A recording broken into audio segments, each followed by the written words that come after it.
தொழில், உத்தியோகம், சுபகாரியம் அதிகமாக நடக்கக்கூடிய ராசியில் யாருன்னா மேஷ ராசிக்கு தான் வரும். ஆடி என்றால் சந்திரனுடைய வீட்டுக்கு சூரியன் வருவது. இப்போது சூரியனே தன்னுடைய சொந்த வீட்டுக்கு வருது. அந்த ஆவணி மாதத்தில் சூரியன் சிம்மத்தில் வரக்கூடிய மாதமாக பார்ப்பது ஆவணி. Presenting sponsor Tamil Matrimony and Lalita Jewelry.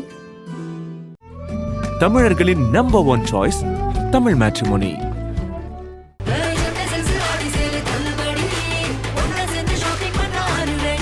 The Chennai Silks and Aha Oho Adi Sale 50% வரை தள்ளுபடி. ஆச்சி கொழுக்கட்டை மாவு வந்தாச்சு. ஆச்சி கொழுக்கட்டை மாவிற்கு கொழுக்கட்டை அச்சை கேட்டு வாங்குங்கள். ஆவணி மாதத்தில் பார்க்கக்கூடிய முதல் ராசி மேஷ ராசி. பார்வதி தேவி தான் அபிராமியாக வழிபடும். அற்புதமான அமைப்பை தரும். வயிறு கண்டிப்பாக பார்த்துக்கும். வயிறு சம்மந்தப்பட்ட விஷயந்தான் ஆவணி மாதம் வர்றதுக்கு முன்னாடியே ஆரம்பிச்சு. உணவு பழக்க வழக்கம், சரக்கு அடிக்கிறவங்களும் ரொம்ப கவனமாக இருக்கும். பிள்ளைகளோட கோபதாபம் கூடாது. பிள்ளைங்களுக்கு ஏதாவது ஒரு டிப்ரெஷன் இருக்கும். உங்கள் மேலே ஏதாவது குற்றம் சொல்லுவாங்க. நான் அந்த காலத்தில் இப்படி பண்ணலாம் பண்ணக்கூடாது. இறங்கி, ஏன்னா இந்த டைம் அப்படி. அபிராமி அந்த அதில் 40வது பாட்டு, 59வது பாட்டு, 75வது பாட்டு, 90வது பாட்டு, 100 பையனை படிக்கக்கூடிய ராசி யாருன்னா மேஷம். எல்லா வருஷமும் ஆவணி மாதம்னா இதை படிக்கணும். ஏதோ இந்த வருஷம் மட்டும் செல்வி சொல்கிறதா நினச்சிக்காது. எல்லா வருஷமும் சூரியன் தான் ஆவணி மாதம்னா சிம்மத்தில் இருக்கும். அதனால் அதையும் ஞாபகம் வச்சு. தொழில், உத்தியோகம், சுபகாரியம் அதிகமாக நடக்கக்கூடிய ராசியில் யாருன்னா மேஷ ராசிக்கு தான் வரும். ஏன்னா 7ஆம் இடத்தை குரு பார்க்குறதுனால நிறைய நல்லது நடக்கும். குடும்பத்தில் கல்யாணம் தான் நடக்கணும்னு இல்லை. குடும்பத்தில் இருக்கவங்களுக்கு வேண்டிய பொருள் சேர்க்கிறது, துணை சேர்க்கிறது, அனுகூலம் பெய்கிறது, உத்தரவாதம் ஏற்படுவது, வண்டி வாகனம் மாற்றுறது, துணை சேர்க்கிறதுன்னு கிடையாது. துணைக்கு வேண்டிய எல்லாமே செஞ்சு கொடுக்குது. நிறைய அனுகூலம் ஏற்படும். பெரிய மனிதர்கள் சந்திப்பு ஏற்படுவது, மகான்கள் தரிசனம் ஏற்படுவது, லாபம் ஏற்படுவது, அசையாமசையா பொருள் சேர்க்கை ஏற்படுவது, முதலீடுகள் ஏற்படுவது, மனதில் பிடித்த விஷயங்கள் கை கொடுப்பது, தொடர்ச்சியாக இருந்த சங்கடங்கள் தீர்வது, எதிர்பார்க்காத இடத்துலேருந்து நல்ல செய்தி ஏற்படுவது, வியாபாரத்தில் அனுகூலங்கள் காணப்படுகிறது, தொழில் ஏற்றம், உத்தியோகம் ஏற்றம், வியாபாரம் ஏற்றம், படிப்பு ஏற்றம் என்ற பெரிய நம்பிக்கை ஏற்படுவது, பணவரவுக்கு உண்டான அனுகூலம் காணப்படுவது, கடல் கடந்து பயணங்கள் ஏற்படுவது, முதலீடுகளை சரியாக செய்வது, நம்பிக்கையாக முதலீடுகளை கரெக்டாக செய்வது, தொழில்துறையில் இருந்த கஷ்டங்கள் நீங்குவது, எதிர்பார்க்காத நல்ல விஷயங்கள் நடைபெறுவது, கூட்டு தொழிலிருந்து தனிப்பட்ட தொழில் தொடங்குவது, அதே போல் பிரிந்த தம்பதியினர் ஒன்று சேரக்கூடிய பிராப்தம் ஏற்படுவது, குடும்பத்தை விட்டு தொலைதூரத்தில் பிரிந்தவர்கள் கூட குடும்பத்தாருடன் ஒன்று சேருவது, அசையாமசையா பொருள் சேர்க்கையிலிருந்து சிக்கல் தீர்வது, ஸ்ட்ரீம்லைன் பண்ணுவது, வங்கிகள் கடன் எதிர்பார்த்து காத்து கொண்டிருந்தால் கிடைப்பது, பெரிய மனிதர்களை சந்திப்பது, புது பொறுப்புகள் வரும். அரசு துறை, அரசியலெல்லாம் புது பொறுப்புகள் வரும். பெரிய கௌரவம் ஏற்படுத்தி கொடுப்பது எல்லாம் யாருக்கு கிடைக்கும்? மேஷராசிக்கு. இந்த மாதம் ஆவணி. ஆவணி என்றாலே எல்லோருக்கும் தெரியும், சூரிய மாதம். ஏனென்றால் சூரியனுடைய வீடான சிம்மத்திற்கே சூரியன் வரக்கூடிய மாதம் தான் ஆவணி. ஆடி என்றால் சந்திரனுடைய வீட்டிற்கு சூரியன் வருவது. இப்பொழுது சூரியனே தன்னுடைய சொந்த வீட்டுக்கு வருவது ஆவணி மாதம். அந்த ஆவணி மாதத்தில் சூரியன் சிம்மத்தில் வரக்கூடிய மாதமாக பார்ப்பது ஆவணி. கார்காலம் என்பார்கள், சிம்ம மாதம் என்பார்கள். கேரளாவிலெல்லாம் சிம்ம மாதம், சிம்மத்திலே சூரியன் வரணும். இங்கே ஏற்கனவே சிம்மத்தில் கேது இருக்கிறதுனால சூரியன் வருவது. 7ஆம் இடத்தில் ராகு, 8இல் சனி, 11இல் குரு, மற்ற கிரகங்களெல்லாம் வைத்து தான் இந்த ஆவணி மாதத்தின் பலன். நிறைய வெள்ள சேதங்கள் தானா. தமிழ்நாடுலாம் வெள்ளத்தில் எப்படி தப்பிக்கும்ன்றதுக்கு இப்போவே அதிகாரிகள்லாம் நல்ல திட்டங்கள் போடணுமா. சென்னை பகுதிகள்லாம் வெள்ளம், புயல், காற்று எல்லாம் வருமா பஞ்சாங்கத்தில். நிறைய ஆவணி மாதம் 17/8/2025 16/9/2025 வரை உள்ள இந்த ஆவணி மாதத்தில் விநாயகர் சதுர்த்தி வரக்கூடிய மாதம் ஆவணின்னா. விநாயகருக்கு ரொம்ப விசேஷம். ஆவணி மாதம் முழுவதும் விநாயகருக்கு சிறப்பு. விநாயகர் கும்பிட்டாவே மற்ற தெய்வம்லாம் கும்பிட வேணாம். ஏன்னா விநாயகர் சதுர்த்தியே வரக்கூடிய மாதம் இல்லை. அவருடைய பர்த்டே ஹாப்பி பர்த்டே டெய்லி சொல்லிவிடுங்க ஆவணி மாதம். அதே போல் விநாயகர் சதுர்த்தி 2 நாள் 26, 27 உங்களுக்கு எது வசதியோ அதை பண்ணிக்க. நான் அதிலெல்லாம் உள்ளே வர்றதே இல்லை. ஆனால் நிறைய பேர் நிறைய விஷயங்கள் மாற்றி பண்ணுறது. 5, 9 வந்து ஓணம் பண்டிகை.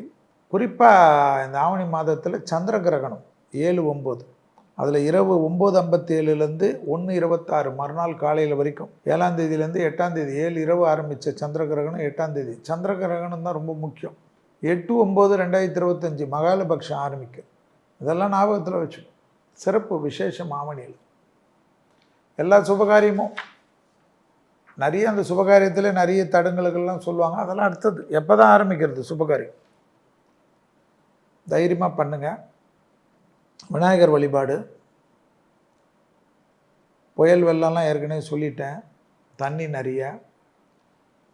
ட்ரம்ப்பெல்லாம் நிறைய கோபதாபமாக இருந்தார் இல்லையா அமெரிக்க அதிபர்.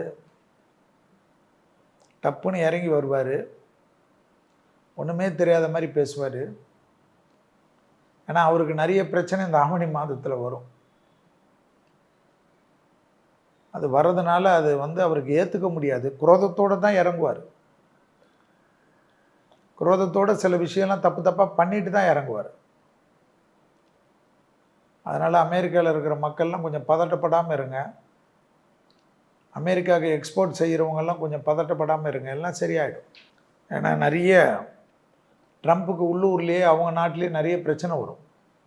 அமெரிக்க அதிபராக இருந்த ட்ரம்ப் வந்து ஜோக்கராக காட்சி அமைக்கக்கூடிய மாதமாக ஆவணி மாதம் காட்டும். ஆனால் நிறைய தப்பாக பண்ணுவார். ஏன்னா பேர் கிடக்கூடிய மாதம் அவருக்கு. நோபல் பரிசு வரைக்கும் போன மாதிரி அவராகவே தப்பாக நிறைய பண்ணுவார், கோவப்படுவார், நம்பிக்கை துரோகம். அவர் எல்லாருக்கும் எலான் மஸ்கோட மோடிஜி ஒன்றும் பெரிய நெருக்கம் இல்லையா. எல்லாரும் சொல்கிறாங்க மோடிஜி அவ்வளோ நெருங்கி இருந்தார். ஒரு மனிதனுடைய புத்தி வந்து எல்லாருக்கிட்டையும் ஒரு மாதிரி தானே இருக்கும். எலான் மஸ்க்கு தான் இவர் ட்ரம்ப்பை கொண்டு வர்றதில் அவ்வளோ உதவி செய்தவர். அவரே தன்னுடைய பகையிலையே பார்க்கக்கூடியவர். மோடிஜி எப்படி பார்ப்பார்?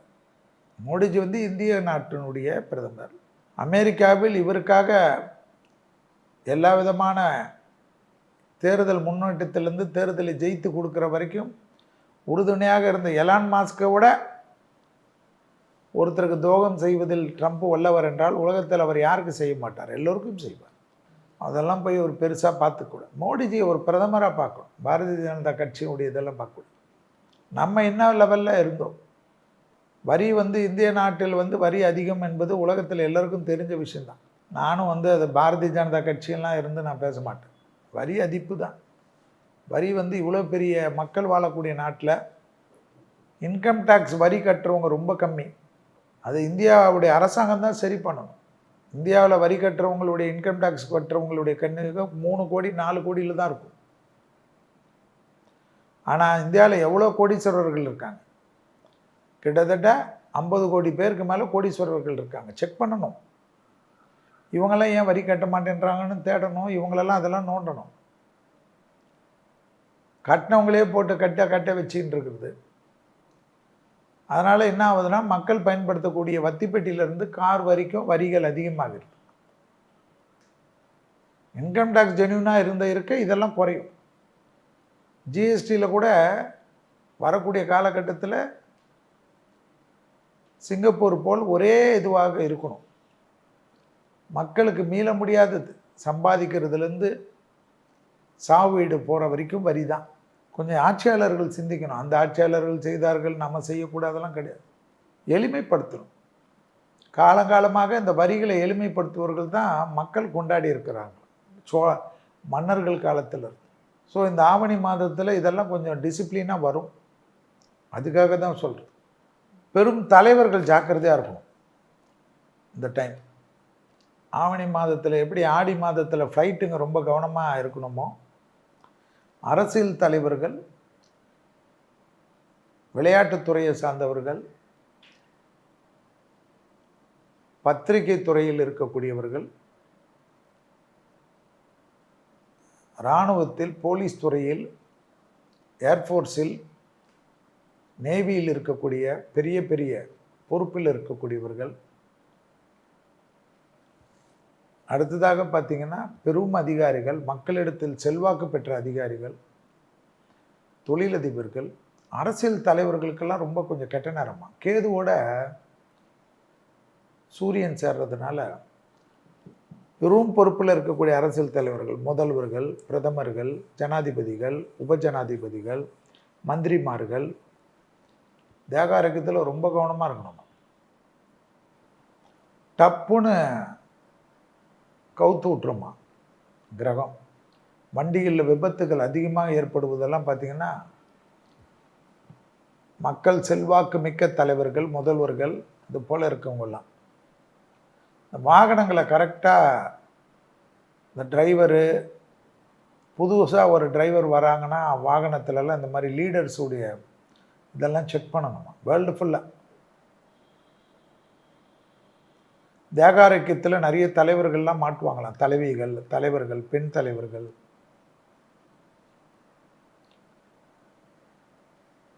அதே போல் பார்த்தீங்கன்னா இயற்கை பேரிடர்கள் தாங்க முடியாத இருக்குமா ஆவணி மாதத்து. அடி நாசம் பண்ணுமா நிலநடுக்கங்கள் தான். சுனாமி அலர்ட் எல்லாம் திருப்பி திருப்பி வருமா ரிப்பீட்டடாக. அதே போல் தான் வாயை திறந்தா செல்வி நல்லதே சொல்ல மாட்டேன்றான் தான் ஒரே கமெண்ட். நல்லது நடக்கிறச்சு சொல்லலாம், கெட்டது தான் நடக்கணும்னு உலகத்தில் பொது விதி இப்போ. அதனால் இந்த டைமில் இப்படி தான் பேச முடியுது. குருவுடைய வீட்டில் சனி உட்கார்ந்துருக்கிற காலகட்டன்றதுனால மலை பிரதேசங்கள்லாம் போட்டு அடுக்கடுக்காக கட்டினீங்கல்ல, நம்ம ஏற்கனவே சொன்னது தான், பொத்து பொத்தாக விழுமா. அப்போ டப்பு டப்புன்னு வருமா, கிளஸ்டர் வருதில்ல, மழை வெடிச்சு அப்படியே ஊற்றுதா, நிறைய இடத்துல வருமா. ஏன் வரும்னே தெரியாது. நிறைய நம்மளுடைய இமாலய பகுதியெல்லாம் நிறைய பாதிக்கும். ஆவணி மாதத்தில் இந்தியாவில் நிலநடுக்கங்கள் அடிக்குமா, கேர்ஃபுல்லாக இருக்கணும். சிலோனு பெருசாக மாட்டுமா, மலேசியா பெருசாக மாட்டுமா, ஸ்ரீலங்கா, சிலோனு, மலேசியா, சென்னையில் பெரிய மழை வெள்ளத்துக்கெல்லாம் சரி பண்ணி வச்சுக்கணுமா. குட்டி புயல்லாம் உருவாகி போயின்னு இருக்குமா. வனவிலங்குகளால் பெரிய பாதிப்புகள், வனவிலங்குகளுக்கு பெரிய பாதிப்புகள். யானைகள் வந்து இந்த ட்ரெயினில் வந்து அடிபடுறது, வழித்தடங்களில் வந்து அடிபடுறது, இதெல்லாம் கொஞ்சம் பார்த்துக்கணுமா. அந்த காட்டு பகுதியில் ட்ரெயின் எல்லாம் கொஞ்சம் ஸ்லோவாக போகிற மாதிரி சொல்லணுமா. நிறைய கொஞ்சம் யானைகளுக்கு பாதுகாப்பை ஏற்படுத்தணும். விலங்குகள் வந்து வருவது வந்து நம்ம குற்றம் சொல்ல முடியாது. விலங்குகள் பகுதியில் நம்ம டெவலப்மெண்ட் பண்ணனால இவ்வளோ இது.